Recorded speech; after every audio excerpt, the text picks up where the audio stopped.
Jean-Pierre Pernaut et le journal de 13h de TF1, CIST terminé. Ce vendredi 18 décembre, le journaliste préféré des Français a fait ses adieux aux millions de téléspectateurs qui le suivaient depuis qu'il avait pris les commandes de cette édition en février 1988. Après près de 33 ans de bons et loyaux services, il sera remplacé, dès le mois de janvier, par Marie-Sophie Lacaro, transfuge de France 2.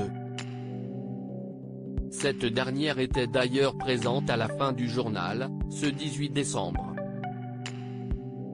Au terme d'une édition spéciale marquée par de nombreuses surprises et par des reportages consacrés à la carrière du journaliste, Jean-Pierre Pernaut a dit au revoir à ses téléspectateurs dans un message très émouvant.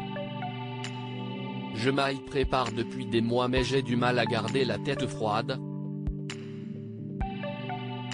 On a créé des liens très forts. J'y ai mis toute ma passion. Cela a été un honneur de traverser la petite et la grande histoire du monde grâce à vous, à votre fidélité. Cela a été une extraordinaire aventure.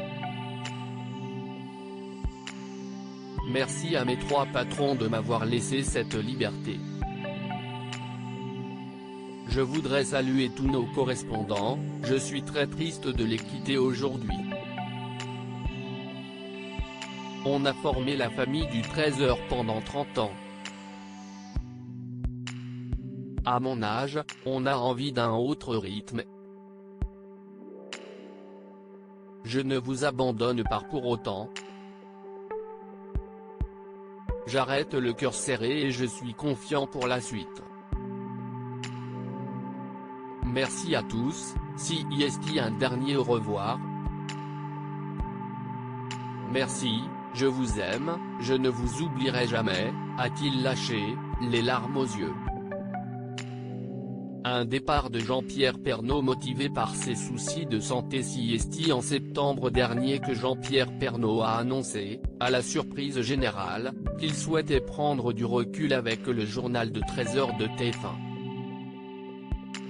Toutefois, le journaliste ne prend pas totalement sa retraite puisqu'il reste dans le groupe TF1 où il sera à la tête de différentes émissions sur les régions de France, un thème qui lui est particulièrement à cœur.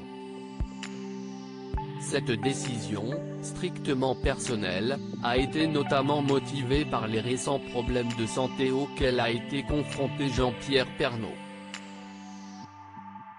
En 2018, en effet, le mari de Nathalie Marquet a lutté contre un cancer de la prostate qu'il est parvenu à vaincre.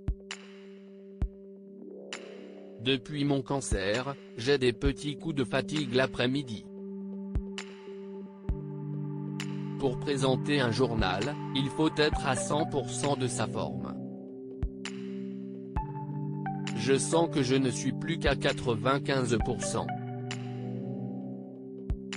Autant ne pas prendre de risques, affirmait-il encore, ce 18 décembre, dans les colonnes du Parisien.